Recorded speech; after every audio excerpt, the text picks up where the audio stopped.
I remember thinking, if this goes wrong, we're done. One blazing hot July day in 2008, my dad and I are sitting on a tour bus in Knoxville, Tennessee. And it's one of those plush tour buses with reclining seats, cup holders, and footrests. And we were touring car washes, as one does. What? And I remember I was trying to enjoy the ride, but my head was spinning because our Knoxville friend had walked us through what he was doing with his membership program and how his membership base was growing and growing and how he was filling those gaps between cars on the conveyor. It's just like getting butts and seats at these events, right? And how his cash flow was leveling out. And it forced us to confront a question that we'd been dodging for years. See, for years, our peer group, this is 20 of the top car wash operators in the country that we met with twice a year. They had been telling us, lower your prices, you'll get more members. And every year, we would smile and smugly say, we've got this. We've had a membership program since the 1950s. We know what we're doing. But deep down inside, I knew I was clinging to what felt safe. Here's the math that kept me up at night. First, let me define this. Break even. Break even is the point where the plan pays for itself for the member. For example, if our car wash is priced at $10 and the membership is priced at $20, easy math, right? 2-time break even. I'll also refer to this as a multiple, interchangeably. Okay? So every wash after the second in this example is free. You with me? Okay. So if we lowered our prices, attracted a lot of new members, and they continued, so our members were washing an average of 6 times per month, okay? So, and our multiple was priced at 6. So if we lowered our prices, attracted a lot of new members, and they continued washing 6 times per month, our expenses would have skyrocketed. Water, labor, utilities, cleaning solutions. We wouldn't just shrink our margins, we'd lose our butts. That was the fear sitting in the pit of my stomach on that bus. I mean, the numbers were so bad that my smartwatch thought I started a new workout routine. It said, panic cardio, congratulations, heart rate 180. But as we looked at those Knoxville numbers and the results our peers were sharing with us, a new idea started to form. What if we could change our membership program, redesign it, so it appeals to everybody, not just a niche? What if we could turn this into a tool that would even out those wild swings in cash flow that came with every rain day and snowstorm? What if weather didn't get to control our payroll anxiety anymore? I remember literally shivering on that bus, and not shivering from the blasting air conditioning from being cold, more like vibrating in terror. And there's a difference. One needs a sweater, the other needs a therapist. And then this was my body's way of saying, hey, buddy, maybe stop doing break-even math in public.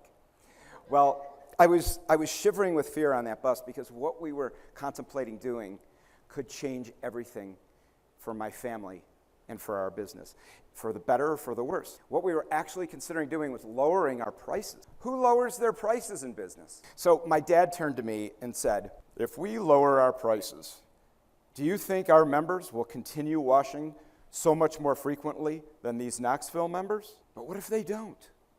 I don't know, this scares me.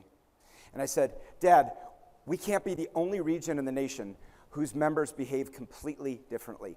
Yeah, it scares me too to shrink our margins, but maybe doing nothing is the bigger risk. It felt like I had that little guy over this shoulder saying,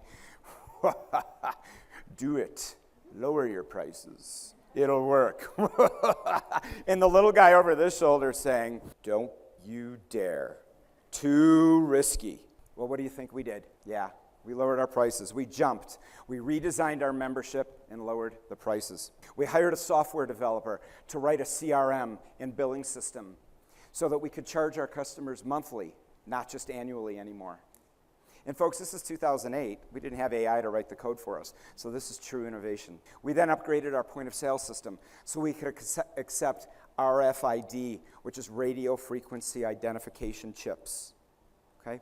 And that way, when the member came in, this new members only lane that we installed would recognize them as a member, the gate would go up, and they would drive right on through, bypassing all the pay-as-you-go customers, saving them so much time. We trained our team so they would know how to offer the benefits and features of the membership effectively.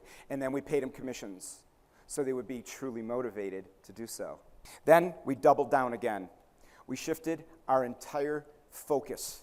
Instead of obsessing over those one-off transactions like the Armor All and Hot Wax that had been a big part of our revenue for decades, instead, every question asked, does this grow and support our membership?